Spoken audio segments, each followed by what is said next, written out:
the Clippers beat the Lakers. Was it the 10th straight time, Rob G? I know you know. Rob G, they own the Lakers. They own the Lakers. Chris, is a matchup situation. The Lakers can't beat the Clippers. Nah.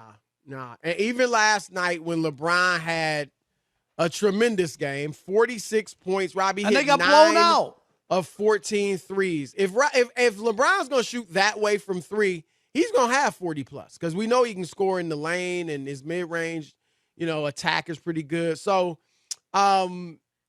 he had 46, and like you said, Rob, they still got blasted. It wasn't like really in doubt for essentially the whole game, 133, 115. But Paul George talked about the 38-year-old LeBron and just what he's doing this year. We know he's averaging 30 points a game.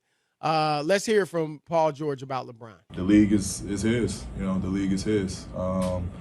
Stand-up guy. Been an amazing mentor, leader to a lot of us young guys. And, he's been awesome. He's been awesome. It's great that he'll be the scoring leader. Rob, you got beef. First of all, that's a nice comment. After they got blowed out, you're going to give LeBron credit. Hey, LeBron, the league's yours. That's tremendous. You just scored 46. You're unbelievable. Wow. You're going to lead the league in scoring. But your team's not going to make the playoffs. Playoffs? Are you kidding me? Playoffs? What, Chris? If he scored 46 and they beat the Clippers, and they put together 3 wins in a row after that big comeback in Portland or something, maybe. But you're talking about you're glad-handing LeBron for getting blown out. LeBron for the Lakers, this is it. LeBron doesn't impact winning. I'm not mad at him. It's easier to score in the NBA than it ever has been. Rob G could score a basket in the NBA. Nobody's going. Just stay on the perimeter, Rob. It's as easy to score in the NBA as it is to get in the Baseball Hall of Fame. Oh, no. You know that hurt. Is that your punchline from now on? Let me stop you here, though. I get it. It is easier. And anybody that wants to debate it, call us up. Right. When we allow. There's no, Nikola Jokic, Joel Embiid, and Giannis, Nikola, Giannis, and Luka Doncic all said it's easier to score in the NBA than it is over in Europe. And we don't doubt it because these guys are the reigning MVPs. Absolutely. They're the best players in the league. And so I agree with you there, Rob. However, it's only 6 dudes averaging 30 points, and LeBron's one of them. So I hear you about it's easier to score, but he's still dropping 30.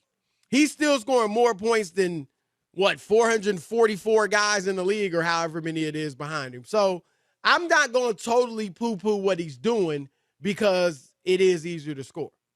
Yeah, but the only problem, Chris, is, and you saw it last year when he averaged 30, it sounds impressive.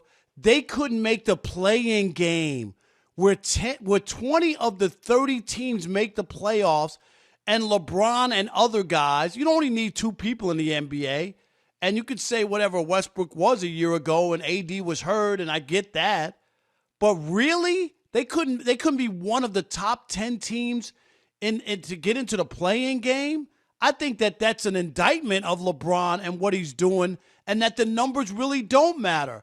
Chris, if they were in the playoff hunt and they were a team and LeBron was putting up these numbers and they're in the top 6, I'm not saying they got to be a top 4 or the number 1 seed. I get that. But they're not in the top 20 teams in the entire league to make the play-in. And we've seen this a couple years. This doesn't make any sense to me. So are you saying you're not impressed with LeBron's numbers? I am not impressed. I think that they're fraudulent, trumped up. Somebody has to score in an NBA game, so it might as well be LeBron with the people who are around him with no AD. I'm just not impressed. And when AD was playing, Chris, and putting up the numbers and they were winning a little bit more, you saw the impact. Rob, their record with LeBron and AD, this is going to knock you off your seat. 8-11. That's what I'm saying, Chris. 8-11. So, look, I'm impressed. I understand. LeBron, like for all those that look at LeBron's numbers, 30 points a game, 8.5 rebounds a game. His career high for a season in rebounding is 8.6. So he's right around his career high. This would be the third highest scoring average of his career right now, 30.2, and 6.9 assists, right around his career average of 7.3. 51% shooting from the floor, which is actually better than his career mark. So his numbers are off the charts. And many of you out there are saying LeBron's still in his prime. LeBron's as good as ever. No, he's not. And Rob did touch on it earlier. He's not impacting winning. LeBron James in his prime could have taken any four of our callers and made the playoffs. No doubt about it, Chris. No doubt. Absolutely. And so that is one way you know he's no longer in his prime. The other is the way he's playing. And he could have started playing like this earlier in his career, and it might have worked out, where he is essentially a true small forward. And he's concerned about scoring and rebounding, and he's such a great passer and so smart that he's going to get a lot of assists. But the way LeBron has been able to control the game, make his team, with no matter who were his teammates, really good, maybe not a championship team, but really good and make the playoffs, is that he would bring the ball up court 70% of the time. He would control the tempo. And he was a terrific defender. Those are things that are missing now. LeBron's not much of a defender now. And he can't, I think the Lakers would be better, Rob, if they put the ball in LeBron's hands and essentially made him the point guard. But he can't do it. But he can't do it for 35, 38 minutes a night anymore.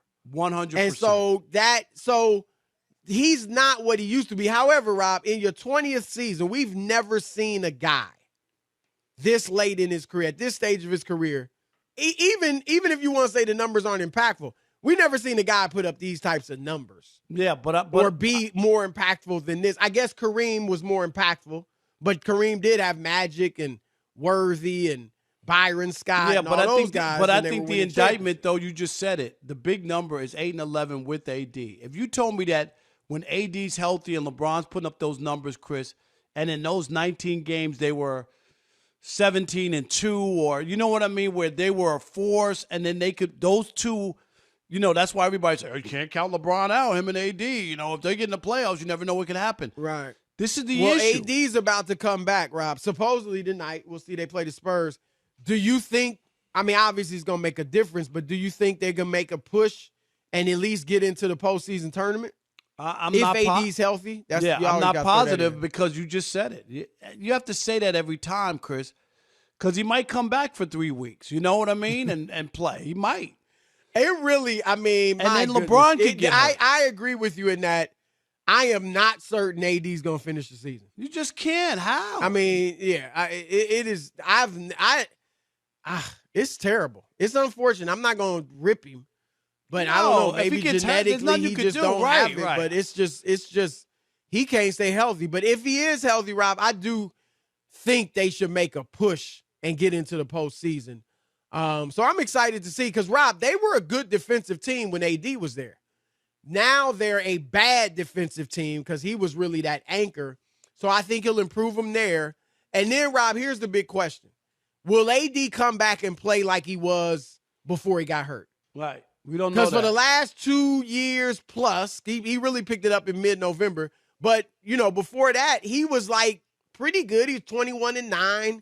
But that's not what he needs to be doing. He needs to be 27-12 and great defense like he was doing for, a month and a half or so before he got hurt. Right. So that's a question too. Which AD are you getting back? Yeah, but I'm not impressed.